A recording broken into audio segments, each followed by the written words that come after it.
উত্তর পূর্বাঞ্চলের সঙ্গে নিজেদের যোগাযোগ ব্যবস্থা উন্নত করতে বাংলাদেশকে ট্রানজিট হিসেবে ব্যবহারের উদ্যোগ নিয়েছে ভারতের মেঘালয় রাজ্য সরকার। অন্তর্বর্তী সরকারের সঙ্গে এ বিষয়ে আলোচনার কথা জানিয়েছেন মেঘালয় রাজ্যের মুখ্যমন্ত্রী কনরাড সাংমা।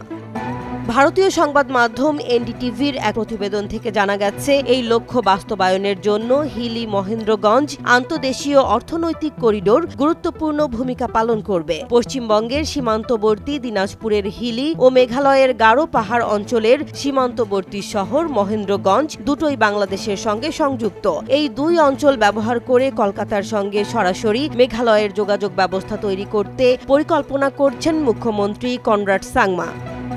মেঘালয়ের মুখ্যমন্ত্রী জানিয়েছেন, ১০০ কিলোমিটার দীর্ঘ এই করিডোর চালু হলে কলকাতা থেকে তুরা, বাঘমারা, দালু ও ডাউকির মতো গুরুত্বপূর্ণ পর্যটন কেন্দ্রগুলোর ভ্রমণ সময় ও খরচ ২৫ থেকে ৬০% কমে আসবে।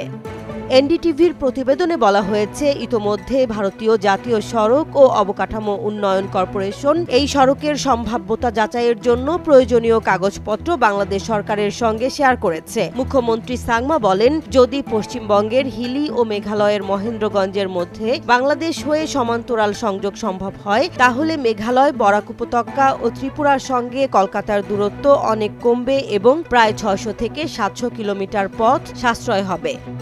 তিনি আরও বলেন, এটি একটি বিকল্প অর্থনৈতিক করিডোর হয়ে উঠবে। তবে এটি কখন বাস্তবায়ন হবে তা এখনই বলা কঠিন, কারণ এতে বাংলাদেশের অনুমোদন প্রয়োজন। তিনি বাংলাদেশের সাবেক সরকারের বিষয়ে বলেন, সরকার পরিবর্তনের আগে নয়াদিল্লি ঢাকার সঙ্গে এ বিষয়ে আলোচনা করেছে এবং এটি ছিল প্রধানমন্ত্রী পর্যায়ের বৈঠক। আমরা ফের এই উদ্যোগের চেষ্টা চালাব।